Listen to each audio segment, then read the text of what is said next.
The death of an American ambassador as the Arab Spring threatens to turn into an autumn of discontent. We've seen rage and violence over an awful internet video. Did the administration have any sort of heads up? And this is a matter that's under investigation. They panicked. Can you speak with us briefly about the attack in Benghazi?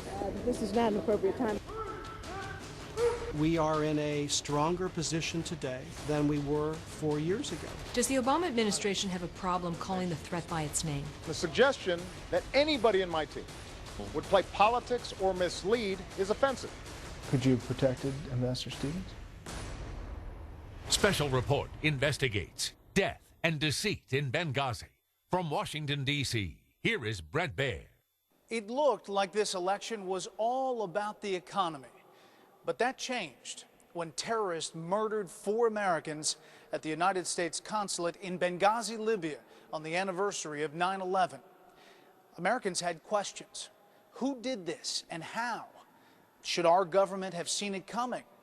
Did President Obama try to hide the truth? Is this a huge scandal that exposes a failed Obama foreign policy? Or is Mitt Romney just saying it is? Tonight, we'll try to give you answers. We'll walk you step by step through the terror that unfolded that day, and we'll break down the political maneuvering that's followed. But we begin with a series of frightening developments and troubling decisions leading up to that horrific night in Benghazi. It's a story you haven't heard, told by a man who tried to prevent what happened on September 11th, 2012. Did you have a close relationship with Ambassador Stevens?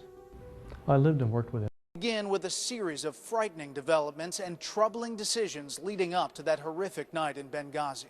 It's a story you haven't heard, told by a man who tried to prevent what happened on September 11th, 2012. Did you have a close relationship with Ambassador Stevens? I lived and worked with him for about 2 months when he came on there till the time I left, yes. No one understands more than Lieutenant Colonel Andrew Wood the full extent of the fiasco that killed Stevens. He worked closely with Stevens for 6 months in Libya before his violent death. A 24-year U.S. Special Forces veteran, Wood's job was to try to prevent such an attack from occurring. Is there a side of this that makes you mad? That was my first reaction when I heard that Ambassador Stevens had been killed. I was angry. Why have you come forward? I was at the hub of everything that was going on there. Some of that information needs to come forward. We begin our story, however, in the winter of 2011, a year before Wood arrives in Libya. Colonel Muammar Gaddafi is still in power in Tripoli, but rebels, protected by U.S. air power, are gaining control over much of Libya. February 25th, the U.S. State Department withdraws all its personnel from the capital. But 6 weeks later, April 5th, 2011, it sends Stevens with a 12-man team by chartered boat to Benghazi, now under rebel control. As special representative to the rebels, Stevens set up shop in the Tibesti Hotel. June 1st, 2011, a car bomb explodes in the parking lot in front of that hotel. Stevens and his team decide it's too dangerous to stay there. In August, Stevens and his team settle on a compound on the west side of the city. It was rented from an owner who had a nice villa there and several other outbuildings as well. But not a lot of security. Like in any residence, they're not a fortress. Inside the walls are 4 buildings. One is essentially a large residence with a number of bedrooms in it. Another residence has a cantina where the staff eats. Just across the way is what they call their Tactical Operations Center, filled with offices for security staff, phones, and security monitors. Finally, the barracks, a small house by the main gate of the compound. It will house a Libyan security force. Sirte, Libya, October 20th, 2011. Colonel Gaddafi is captured and killed by rebels in his hometown. Revolutions and wars don't just end. The killing goes on. Old scores are being settled, so sometimes there was revenge killings, things going back and forth. So there was still fighting going on. With Gaddafi gone, Ambassador Stevens will spend much of his time at the main U.S. Embassy building in Tripoli. But he'll come to Benghazi often. The State Department upgrades the physical security at that property. We extended the height of the outer wall. Charlene Lamb of the State Department. Masonry concrete, barbed wire, and concertina razor wire. Finally, inside the large residence, a fortified safe haven is built. You enter through a heavy metal grill with several locks on it. Tell me about this safe haven. Simply bars on windows, bars on the wall. You're building a jail cell, basically. Then you're going to get inside, and it's a delay until you can get some relief to get out of there. Security on the compound consists of 5 diplomatic security special agents and 4 members of the Libyan government security force called the 17th February Brigade. Former UN Ambassador John Bolton. Well, it is the responsibility of host governments to provide for security for all diplomatic establishments within their territory. But from the U.S. point of view, we have to recognize that some countries are better able to do that than others. And when you're in a high-threat environment, we have to do what's necessary to protect our personnel on the ground. There is more security at what's called the Annex, a mile away. Based in Tripoli, but moving around the country, is a Department of Defense site security team. February 12, 2012. Lieutenant Colonel Wood, who joined the Utah National Guard after his 2+ decades in U.S. Special Forces, arrives in Libya as the new commander of the SST. It had 16 members? Yes. What exactly did they all do? The site security team was special operations soldiers that had extra skills and capabilities they could bring to the embassy. Could a team that small really make a difference?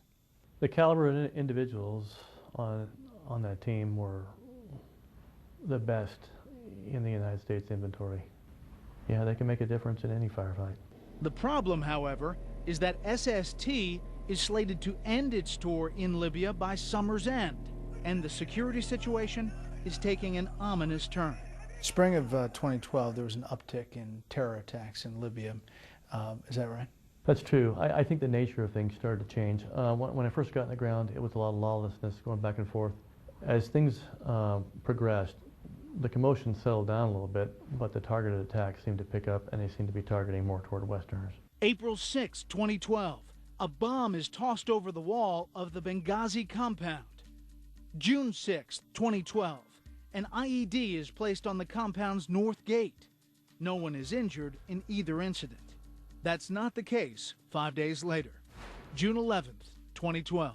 A convoy transporting Great Britain's ambassador, Sir Dominic Asquith, is ambushed in Benghazi.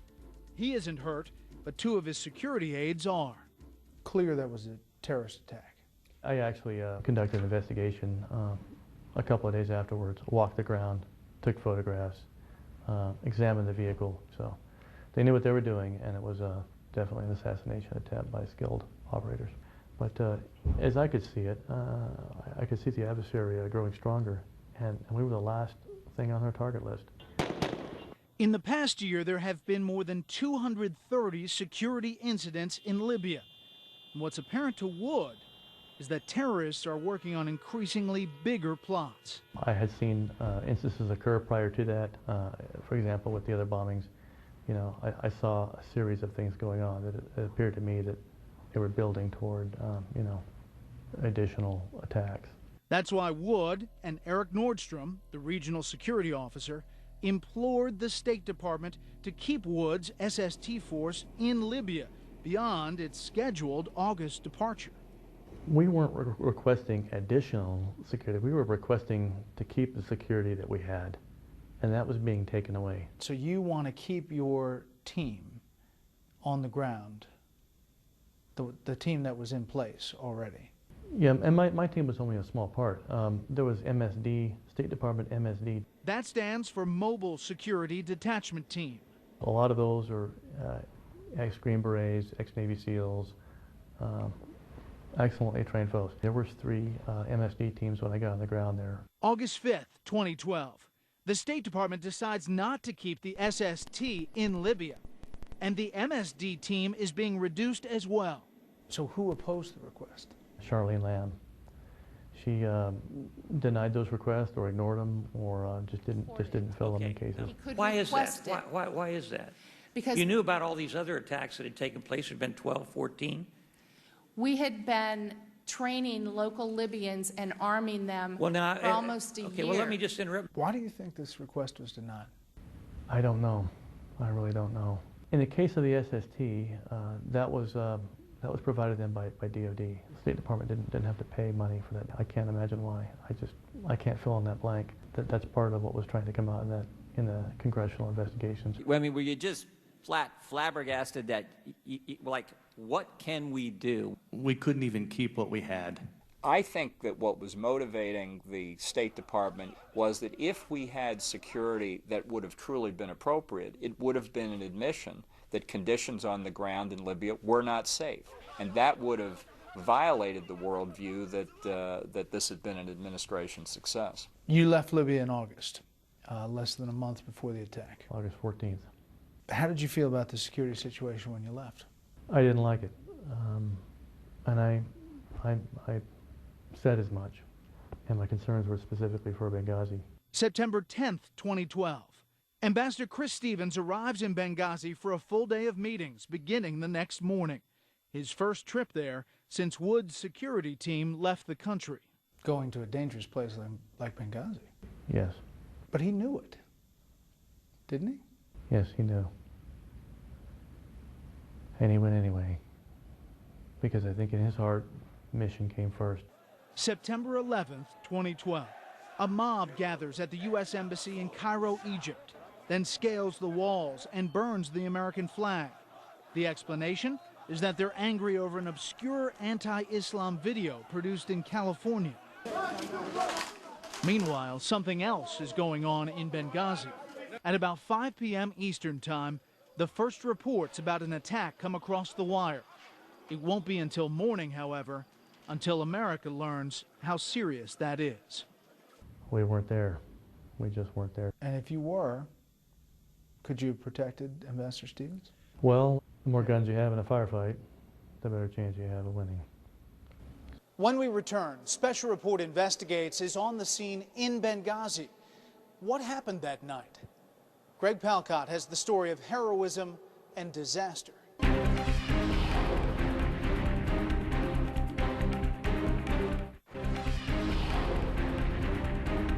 The details are still coming out about what happened in Benghazi on September 11th.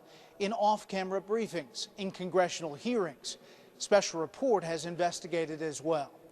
Greg Palcott took that information and went to Benghazi himself.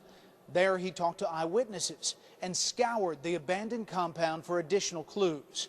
Now he pulls it all together and walks you through a timeline of terror you won't soon forget. September 11th, 2012, morning.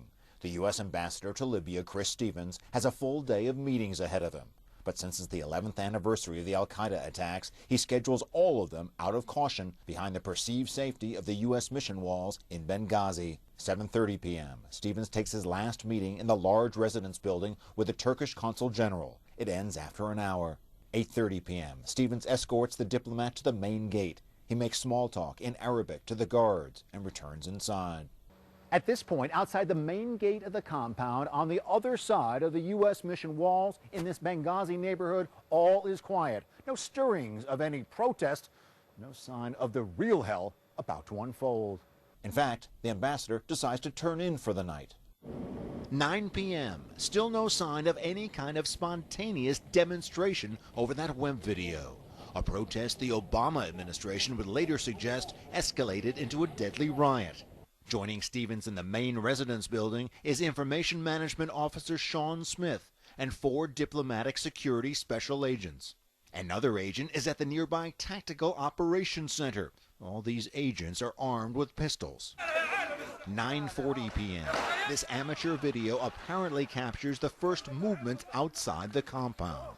The mad mob of attackers break through here, the main gate, a weak point in the defense of the mission.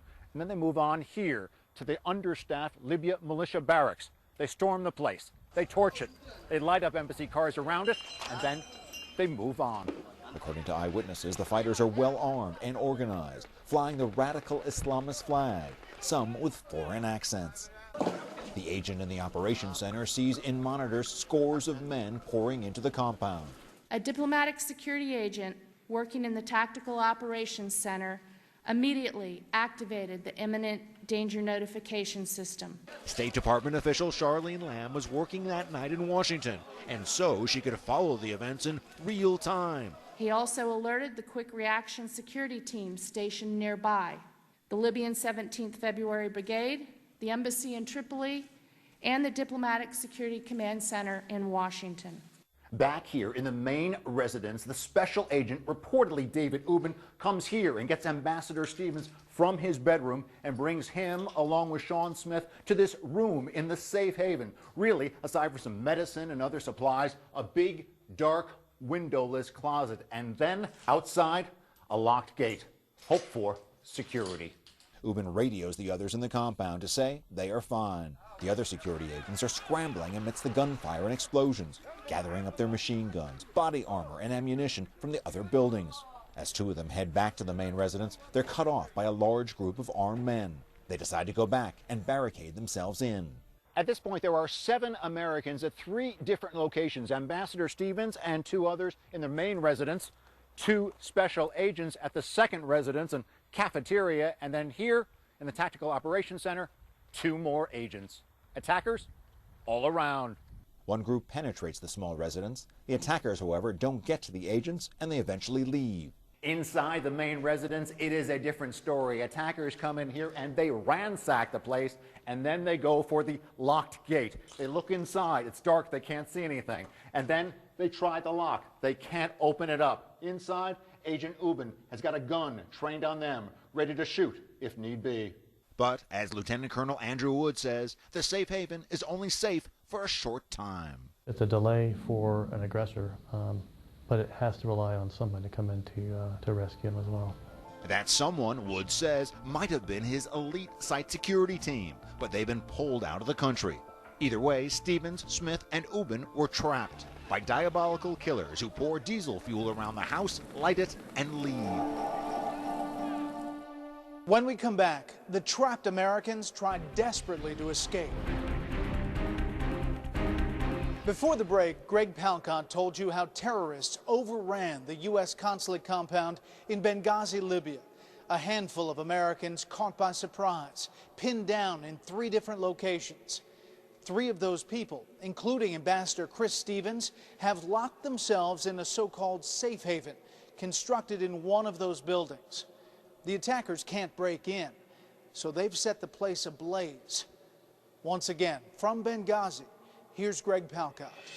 September 11th, around 10 p.m. The entire safe haven, which takes up part of the first floor of the main residence, is black with thick smoke and fumes. Ambassador Stevens, Sean Smith, and David Ubben move to a bathroom within the safe area, which has a window. They try to open it, but it doesn't help. There's just too much smoke. They drop to the floor, trying to get air, but even down there, they can't breathe. So they decide to leave the safe haven and take their chances with the armed attackers who have taken over the U.S. compound. Fighting the heat and smoke, they find another window grill they can open. This is the window that Special Agent Ubben jimmies open and crawls out of, but Stevens and Smith do not crawl out after him. And so, even though he can barely see, barely breathe, he goes back in. In fact, he goes back in and out several times. He can't find them, and he is overcome with smoke. Ubben struggles up a small ladder to the roof of the building and collapses. He radios the other agents. Another U.S. agent in full combat gear emerges from the Tactical Operations Center. Throwing a smoke grenade to hide his movements, he moves to the small residence and gets the 2 agents holed up there out. The 3 then get into an armored vehicle parked nearby and drive the short distance to the large residence. Taking turns, they crawl into the residence on their hands and knees, feeling their way through the building to try to find their 2 colleagues. They find Smith. They pull him out of the building. He's dead. Now remember, the crack site security team is gone, but there's a small unit of security at the annex a mile away. 6 Americans and 16 from the Libyan militia arrive. Some surround the compound. The others go in. They're unable to find Stevens. By 11, the Libyan forces say they can no longer hold the perimeter. The American agents carrying Smith's body pile into an armored vehicle and exit the main gate. They head for the annex about a mile away. The crowd fires upon them and throws 2 grenades under their vehicle. They take direct fire from AK-47s from about 2 feet away. Despite 2 flat tires and heavy damage to their vehicle, they keep rolling. Several blocks away, they hit more traffic in a busy Benghazi neighborhood. The car careens over the middle divider, pushes forward against opposing traffic, and finally makes it to the annex and again hoped for safety. Sometime after midnight, back at the mission, looters enter the building and find the body of Stevens slumped on the floor. Although they don't know who he is, they drag him out through a window. His eyes are dazed, his face smoke-stained, seemingly lifeless. When someone says he's breathing, the crowd is relieved and cheer. Allah Akbar, God is great. Around 1 a.m., Ambassador Stevens is brought by car here to the Benghazi Medical Center, where doctors try desperately to resuscitate him for some 45 minutes. They fail. He dies of severe asphyxiation. Back at the annex, the battle is on again. Fighters hitting the place with AK-47 fire and rocket-propelled grenades, forcing those inside to retreat to a building further back in the annex compound. Sometime after 1:30 at the Benghazi airport, a team of reinforcements arrives from the U.S. Embassy in Tripoli. They make their way to the annex. According to reports, they were going into an ambush. Around 4 a.m., this annex compound is hit by another wave of attacks. It is described as planned and precise. A round of mortar fire targeting the roof of a building set well behind this gate. That turns out to be dangerous and deadly. Killed in that attack, 2 security personnel, Glenn Doherty, 42, and Tyrone Woods, 41, both former Navy SEALs. Badly injured, Special Agent David Ubben, the same man who struggled valiantly to save the lives of Ambassador Stevens and Information Manager Smith. The fighters are repelled. The annex, reportedly a base of operations for sensitive intelligence work tracking militants in eastern Libya, is secured, and a decision is made to evacuate the whole enterprise. 8:30 a.m. September 12th. The second plane leaves with the remaining Americans on board and the bodies of Ambassador Stevens, Smith, and Agents Doherty and Woods. It's less than a month since the military site security team left the country, to the regret of its commander, Lieutenant Colonel Andrew Wood, who says they would have made a difference. It was the job of the SST to protect the ambassador should something like that happen. It was our job to defend the compound and engage those targets until he could be extracted. Chris Stevens was the first U.S. ambassador killed on duty in more than 3 decades. September 11th, 2012 was a tragedy that will long be remembered. Then the story moved back to Washington. Was what followed the fog of war, an attempted cover-up, or something else? Special Report investigates after the break. The carnage in Benghazi is over. The story shifts to Washington. Here's Chief White House correspondent Ed Henry. Since our founding, the United States has been a nation that respects all faiths. We reject all efforts to denigrate the religious beliefs of others. September 12th, in the Rose Garden, President Obama seems to embrace an idea he and his top aides will advance more explicitly over the next 2 weeks, that Ambassador Chris Stevens and 3 other Americans were killed in a spontaneous riot over an anti-Mohammed internet video and not a planned attack. He does use the term terror, but only in a general sense, in the context of the September 11, 2001 al-Qaeda attacks. No acts of terror will ever shake the resolve of this great nation, alter that character, or eclipse the light of the values that we stand for. He gives an interview to CBS's 60 Minutes shortly thereafter. He says nothing that has happened has made him second-guess his policies in the Middle East since the Arab Spring. I was pretty certain, and continue to be pretty certain, that there are going to be bumps in the road. Because Nevada is a battleground state. That afternoon, the president leaves for a campaign trip to Las Vegas. The President of the United States did not postpone a campaign event, even though we had been hit. I said at the time, I thought that that was the biggest political strategic mistake of the Obama campaign. Dana Perino was the White House press secretary in George W. Bush's administration. She's now a Fox News host. Just imagine if he would have said, as commander-in-chief, it is important for me to stay back here at the White House. Just imagine, everybody thought, wow, how responsible. Once the president had made his statement, I'm not sure what he should have done. Democrat Eleanor Holmes Norton represents the District of Columbia. Are we supposed to sit in mourning for several days and not go about our daily business? September 13th, Secretary of State Hillary Clinton suggests the attack was just a spontaneous demonstration about the anti-Islam video. There is no justification, none at all, for responding to this video with violence. Current White House Press Secretary Jay Carney says so flat out the next day. These protests were in reaction to a video. We have no information to suggest that it was a pre-planned attack. And later that day, when the President and Secretary of State greet the deceased at Joint Base Andrews, Clinton talks again about the video. We've seen rage and violence directed at American embassies over an awful internet video that we had nothing to do with. September 15th, California authorities haul Nakula Basili Nakula, the man who produced that video, in for questioning and marched him in front of TV cameras. Do you have any regrets?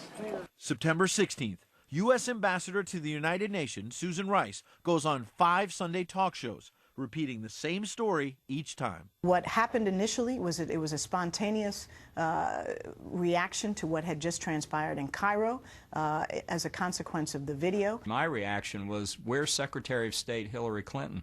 To John Bolton, who served as UN ambassador under George W. Bush, the choice of Rice is telling. From my own experience, when you're a senior American official, you don't go on the Sunday talk shows unless you're the White House choice.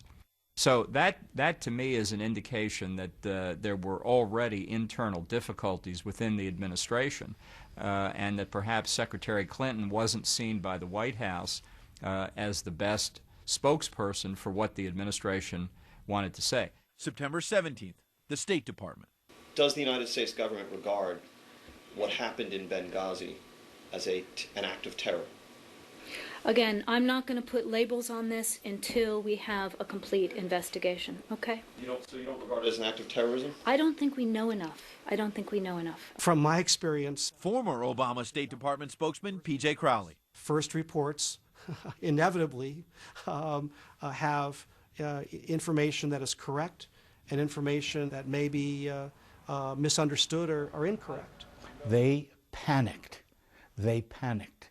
Former White House Chief of Staff John Sununu is now a senior advisor to Republican Mitt Romney's campaign.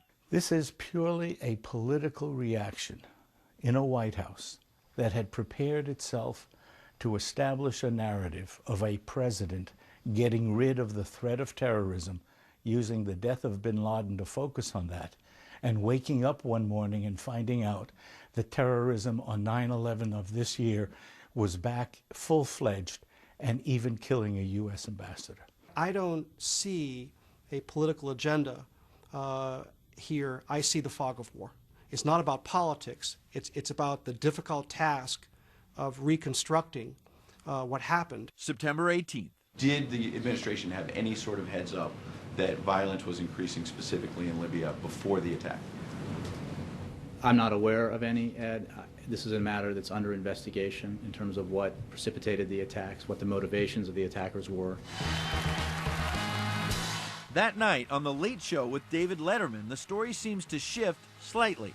President Obama says the video did spark Muslim outrage, which terrorists then exploited to attack and kill Ambassador Stevens. You had a video that was released by somebody who lives here, sort of a shadowy character. This caused great offense in much of the Muslim world.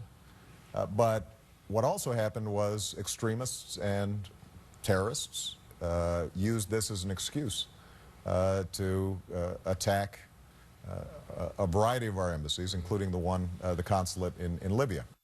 September 19th, Capitol Hill. The head of the National Counterterrorism Center testifies and plainly states what most everyone already knows. I would say yes.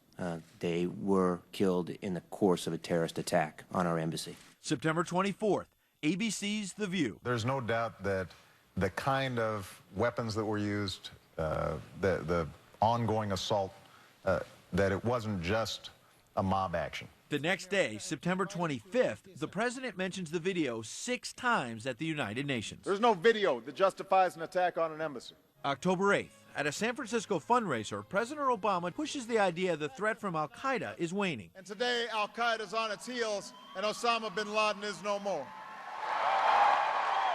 Then, the next day, October 9th, the State Department provides off-camera a blow-by-blow account of the Benghazi attack. Reporters learned the compound was overwhelmed by an organized assault.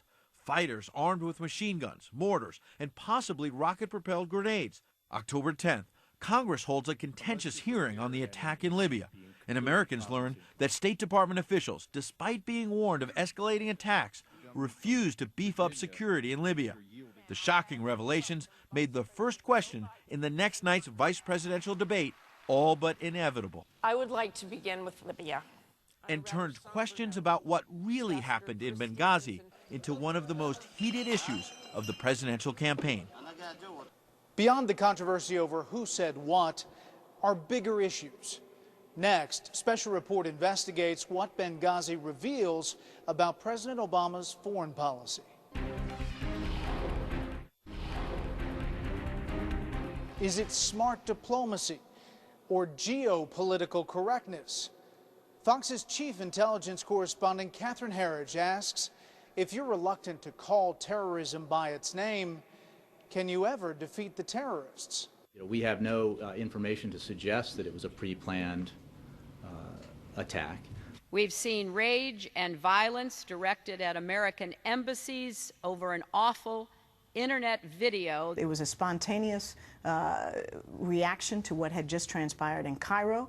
Does the Obama administration have a problem calling the threat by its name? There's no question that they have avoided the use of the word terror. Former Congressman Porter Goss was head of the CIA under President George W. Bush. We can't ignore criminal acts. We can't ignore terrorist acts.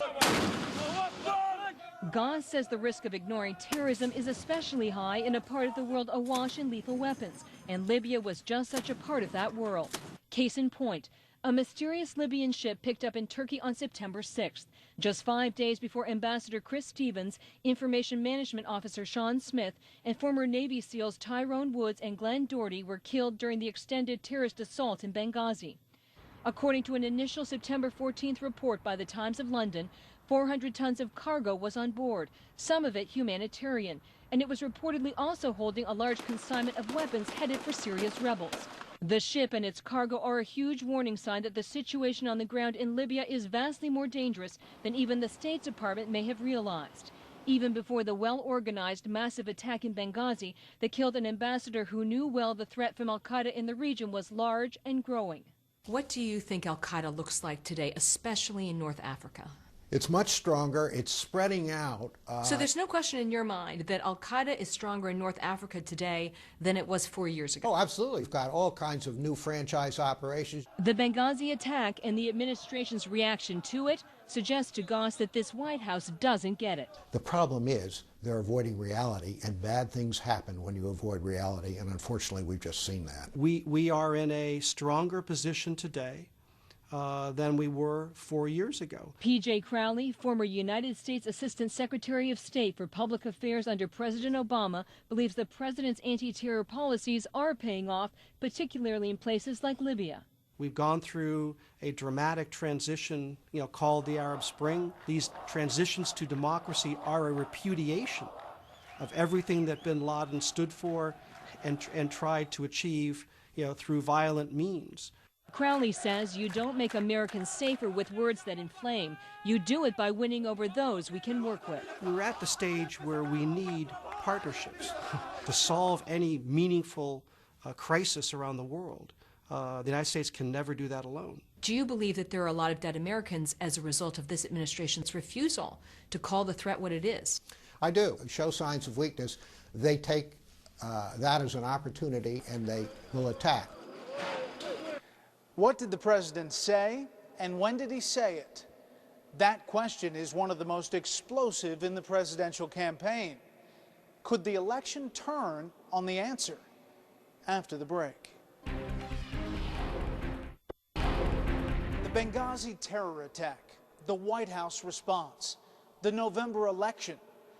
Democrats accuse Republicans of gotcha politics. Republicans say this is an issue that cuts to the heart of the election. This much is certainly true.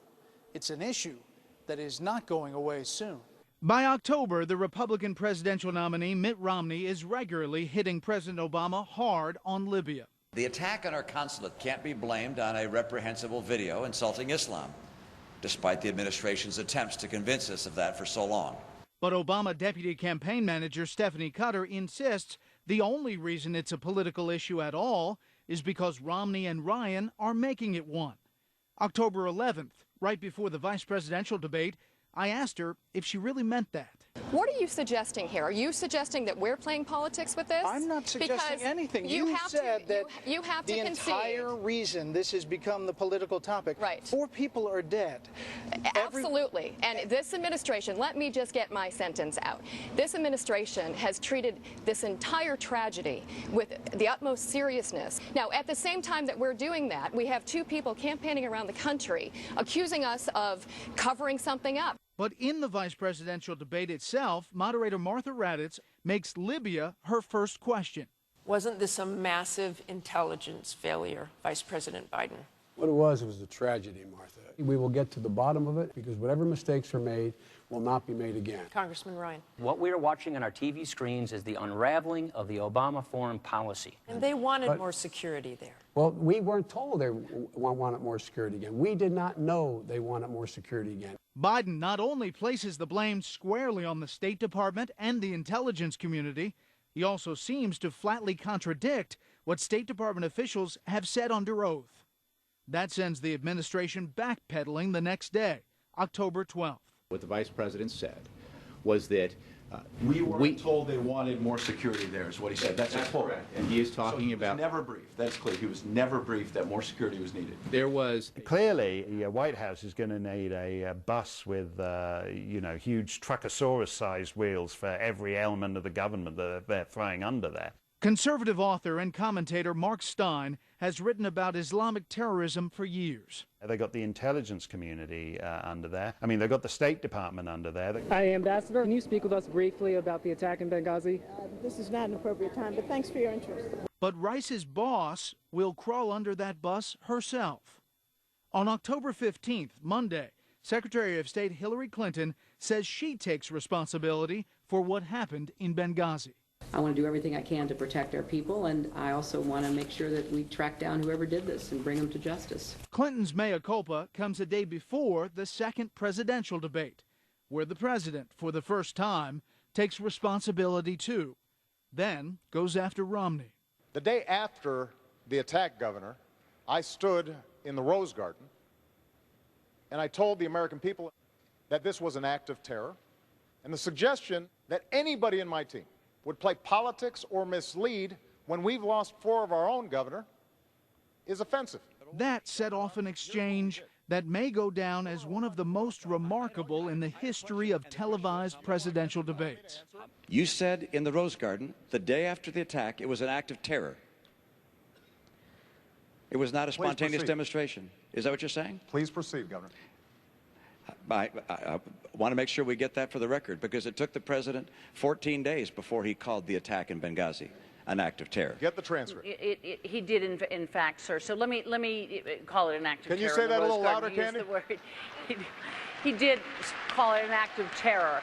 Only after the debate does Crowley admit that maybe she was the one with her facts wrong. Syndicated columnist Charles Krauthammer was part of Fox's debate coverage that night. The next day she walked away from it, whereas her intervention on behalf of Obama was in front of 60, 70 million people who will remember that and not know anything about her walking away. Then Thursday, October 18th, a report claims Secretary of State Clinton ordered security in Libya beefed up, a request that was never carried out. And just today, official State Department cables showing Ambassador Stevens was increasingly worried about al-Qaeda security threats in the weeks leading up to the Benghazi attack, and even cables signed by Stevens on September 11th, the day he was killed. More reasons for America to ask, who is ultimately responsible for leaving those Americans so vulnerable? If it's the White House, this will be devastating. But Mark Stein hopes the political post-mortem doesn't obscure the more frightening fact that terrorism may be back with a vengeance, and America is woefully unprepared. But you know what's wicked about this, Bret, is that the real politicization here is the guys who actually only see this in terms of, you know, ooh, will it hurt us in Ohio? Might it cause us problems in Florida? This could go bad for Obama. Nuts to that. It's real bad for the United States because this is a humiliation for the United States. It's bad for Chris Stevens. It's bad for Sean Smith. It's bad for Glenn Doherty. It's bad for Tyrone Woods. They're dead. They're gone. That's another reason I think I'm here, just to give a voice to those who don't have a voice anymore. Which brings us back to Lieutenant Colonel Andrew Wood, who saw the deadly debacle at Benghazi coming. I can tell you're a little emotional about it. This is a ambassador who was killed, first one since 1979, and he was your friend. I mean, it's a huge thing to have a loss like that. I grieve for his loss. I grieve for the loss that we suffer as a nation. It was our job to defend the compound. And get him out. I wish we could have been there. The Benghazi attack staggered America.